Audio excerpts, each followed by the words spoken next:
Olá, turma! Mais um vídeo, a nossa terceira aula.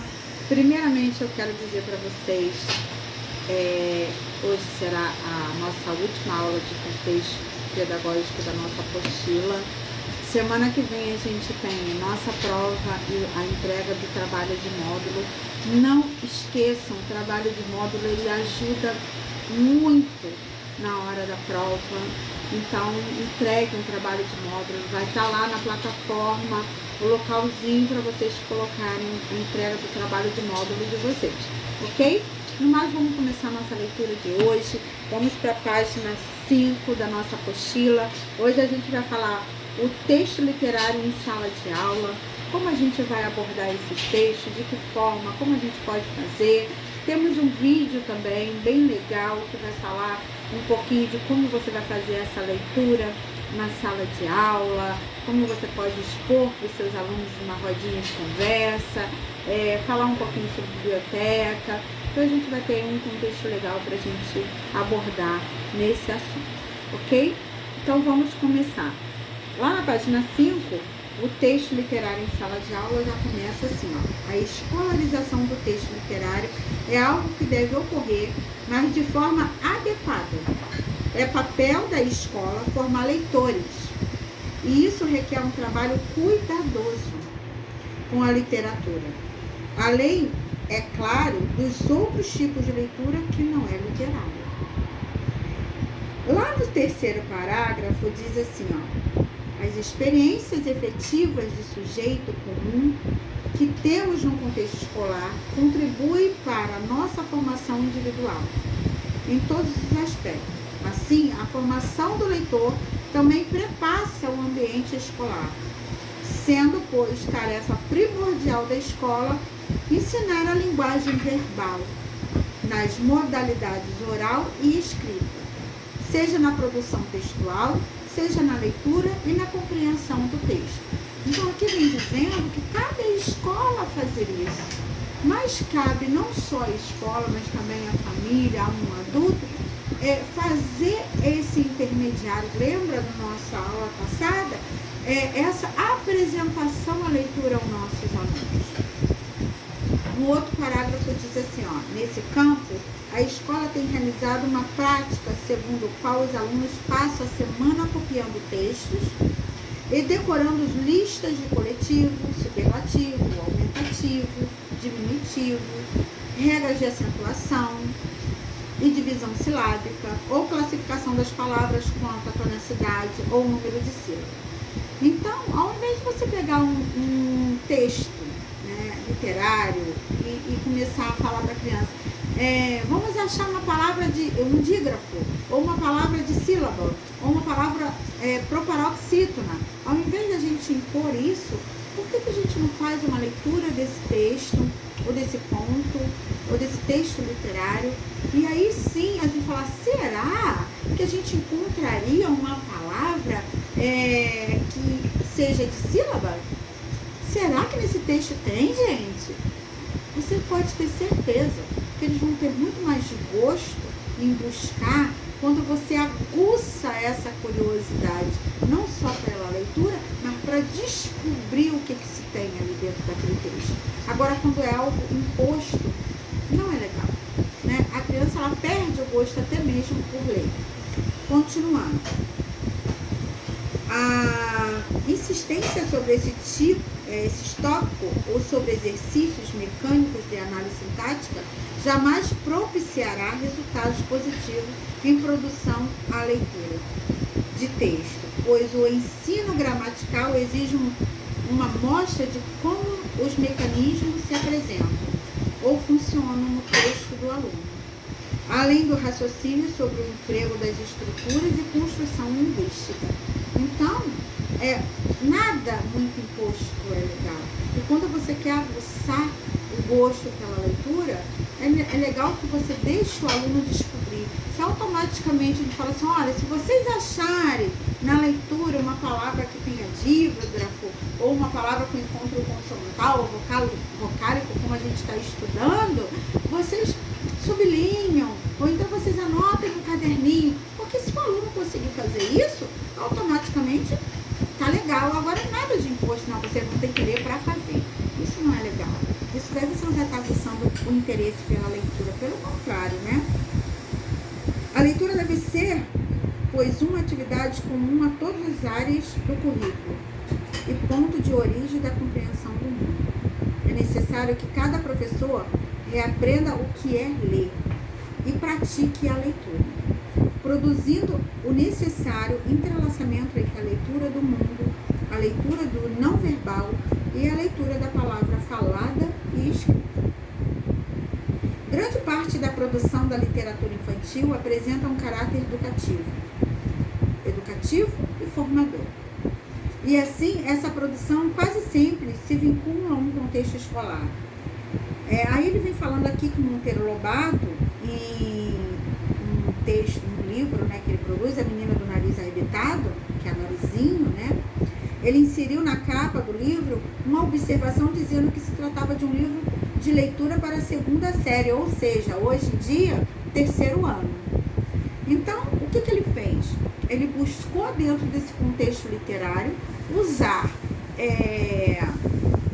palavras ou que dentro do nosso currículo escolar e que está dando nesse 3º ano ou na 2ª série que vem falando aqui a nossa apostila, no qual a gente não se usa mais isso. A gente aqui, a 2ª série, é considerado o nosso 3º ano hoje. Então, ele se atentou para isso. Eu vou fazer um livro voltado para o 3º ano. E ele usou o que estaria dentro do nosso espinha dorsal do nosso programa, né? Da nossa estrutura pedagógica daquele ano.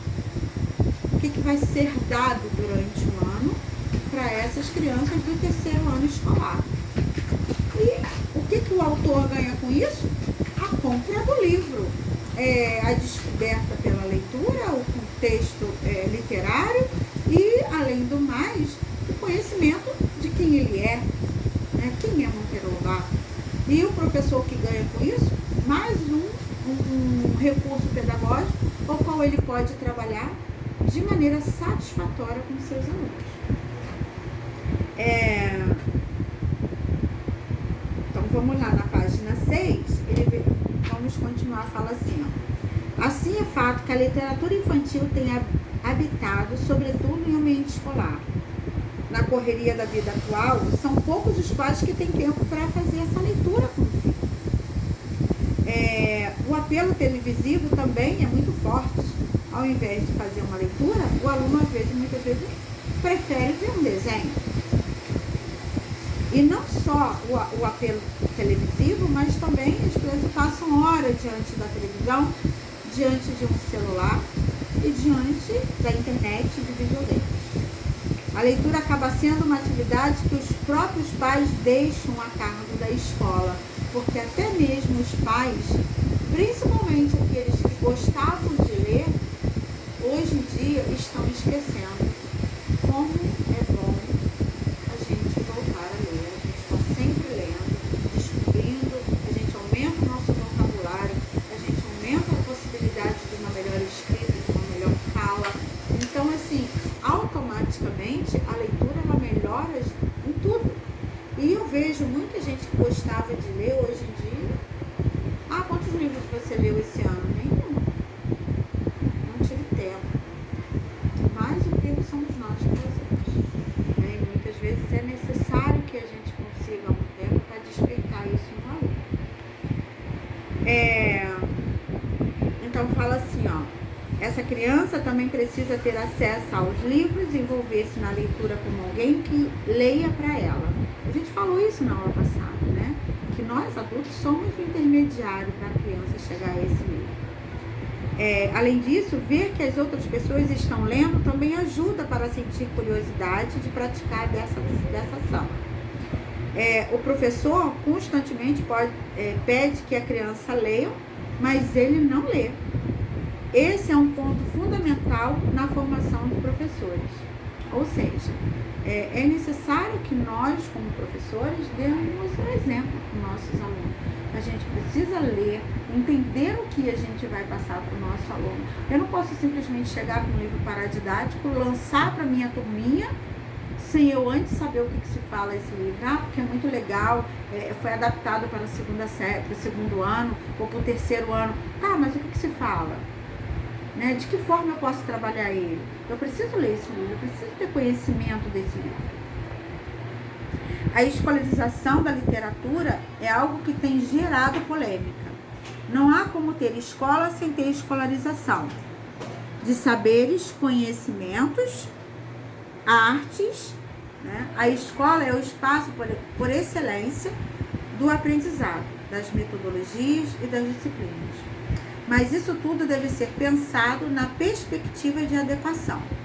As disciplinas devem ser trabalhadas em conjunto interdisciplinarmente, ou seja, usar a interdisciplinaridade para se trabalhar todo o contexto pedagógico, todas as disciplinas no mesmo contexto, com o mesmo tema, e não fechadas, né? A metodologia deve ser atuais e focar-se mais no aprender, que coloca a criança no centro da questão, e não no ensinar, que centraliza toda a ação do professor.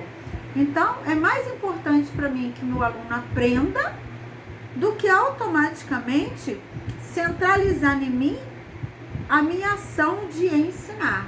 Eu estou ali, eu posso ser o condutor dessa aprendizagem.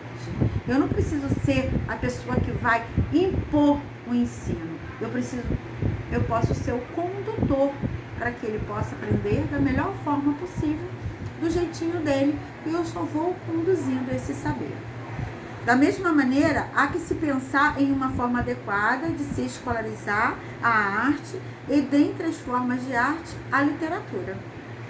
A literatura faz-se presente na escola em 3 instâncias. Quais são essas 3 instâncias? A biblioteca escolar, a leituras e estudos de livros de literatura e a leitura e estudo de textos durante as aulas. Então, a leitura ela se faz presente nessas 3 instâncias.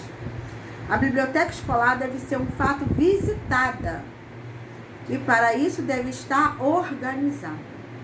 Há escolas que infelizmente utilizam a biblioteca como depósito de coisas diversas. Isso não pode acontecer, nem é preciso falar, mas é possível reverter situações assim com bons professores. Propor uma visita semanal à biblioteca, deixar as crianças escolherem um livro para folhear, sentir, levar para casa, também são maneiras de incentivar a leitura. Vamos lá, página 7, vem falando assim, ó. O livro é selecionado pelo professor. E dado um prazo para a leitura. Exige-se uma atividade que comprove a leitura. Então, eu vou escolher um livro, vou dar um prazo para ele ler e vou escolher uma atividade que comprove que o meu aluno leia. Enfim, essa leitura no contexto escolar diferencia-se da leitura por entretenimento, em que a única finalidade é ler e tão somente ler. Então, uma leitura paradidática é totalmente diferente de uma leitura que, com a finalidade da criança ler, interagir com o livro, aprender o gosto pela leitura, tá? Bem diferente uma da outra. Mas a forma mais recorrente da presença da literatura na escola é em forma de fragmentos que devem ser lido e interpretado, presentes no livro didático. Ou seja, dentro do livro paradidático da escola, existem fragmentos de textos ao qual a criança lê aquilo e dali ela tira as respostas daquele texto que foi lido. E muitas das vezes são fragmentos, pedaços, ao qual se você pegar aquele texto na íntegra, inteiro, você vai ter uma nova visão desse pedacinho que está dando para a criança ler. Então, textos fragmentados, muitas vezes não criam o interesse da criança e nem dá tempo para ela viajar naquela leitura. No primeiro, segundo, terceiro, no quarto parágrafo da página 7, vem dizendo assim, ó, percebe-se ainda a recorrência dos mesmos autores e das mesmas obras, não dando uma configuração do todo da literatura. Isso limita a literatura ao conhecimento de determinados autores e determinados textos. E quando a criança não os domina, não sabe literatura.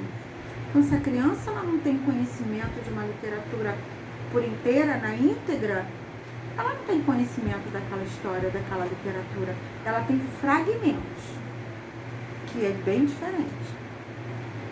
Com isso, muitas vezes, ensinar leitura na escola se resume a apresentar lista de autores com suas perspectivas obras e o texto literário em si é relegado a um segundo plano, bem distante, aliás. O contato com o texto literário é fundamental. E assim, e somente assim, que se pode estudar literatura. A compreensão do texto literário e o gosto pela leitura literária somente pode ser obtido pelo contato com a literatura em si mesma, e não pelos nomes de datas, títulos que o compõem. E muitas vezes o professor ele fica muito focado nisso, na data, quem escreveu, quem fez, quem deixou de fazer, e muitas vezes isso não vai tornar um aluno leitor. Outro problema está no uso de fragmentos de pedaços de obra. Evidenciar-se nesse uso a falta de contextualização e de textualidade. Foi o que eu falei para vocês. O texto literário sai do seu suporte literário para habitar as páginas do livro didático em pedaços, né? Ler um livro de literatura é uma atividade totalmente diferente de ler um texto no livro didático. Claro, eu estou lendo pedaço, eu não estou lendo a história, eu não estou lendo um contexto, eu estou lendo pedacinhos fragmentados.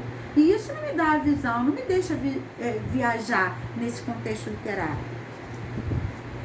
Vamos lá no último parágrafo, na página 7, diz assim: e ao ser transferido o livro de literatura para o livro escolar, o texto literário não tem mais o objetivo de emocionar, divertir e dar prazer, surpreender, passa a ser um texto para ser estudado.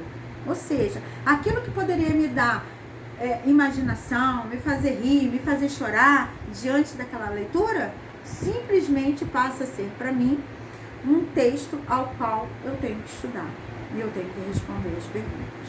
E isso cai tudo por terra, o gosto pela leitura, né? Eu não estou tendo gosto nenhum pela leitura, eu simplesmente tenho que cumprir aquilo que foi a regra dada: leia e faça.